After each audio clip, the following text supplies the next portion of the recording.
Και εδώ σου δείχνει σε πίνακα αυτό που μας εμφάνισε πριν λίγες ώρες. Δεν είναι κάτι άλλο. Διότι κάνει ένα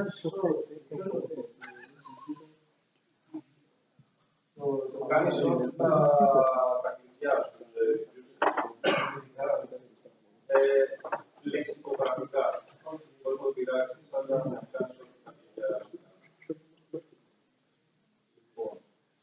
Αυτό.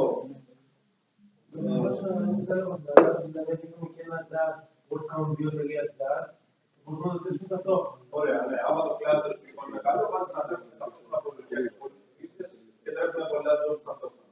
Εντάξει, τώρα εδώ, άμα βάλουμε και δεύτερο, μπορεί να τελειώσουμε και τα δύο μέχρι τα μεσάνυχτα. Δεν είναι πλot. Όχι, όχι, μπορείς να έχεις πολλούς φίλους. Πρέπει να το στείλεις στον background, κλασικά είναι, να το στείλεις να πάρει μπροστά για να το ξεπλοκάρει η κονσόλα για να λαμβάνει. Λοιπόν, ωραία. Και κάτι άλλο τώρα, όταν κλείνουμε το VM, καταρχάς δεν σας πειράζει να αποκαταστρέψετε το VM, το ξαναφορτώνετε αφού έχετε το αρχείο το αποστασμένο. Αλλά για να μην ξαναμπαίνετε σε κόπο, μπορεί να έχετε αφήσει τα δεδομένα, να τα έχετε αντιγράψει εκεί πέρα, να έχετε κάνει πράγματα. Πριν το κλείσετε, πριν το κάνετε HAL, για το ρίσκο λίγο που είναι HAL για να το κλείσουμε, πρέπει να σταματήσετε το Hadoop από να τρέχει. Αλλιώς, άμα κλείσετε το μηχανισμένο, το Hadoop, πολύ πιθανότητα όταν θα το ξανανοίξετε, το HDFS να έχει inconsistency, να μην έχει κλείσει σωστά, αν δεν τερματίσει.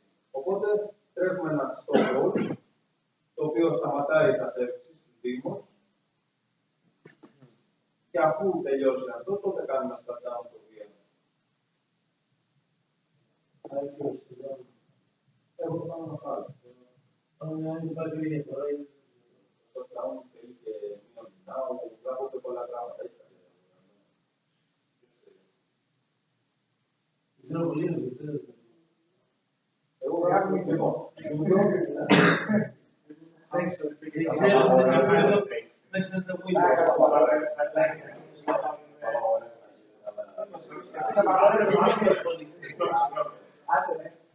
το θα τελειώσουμε λίγο αυτό και θα κάνουμε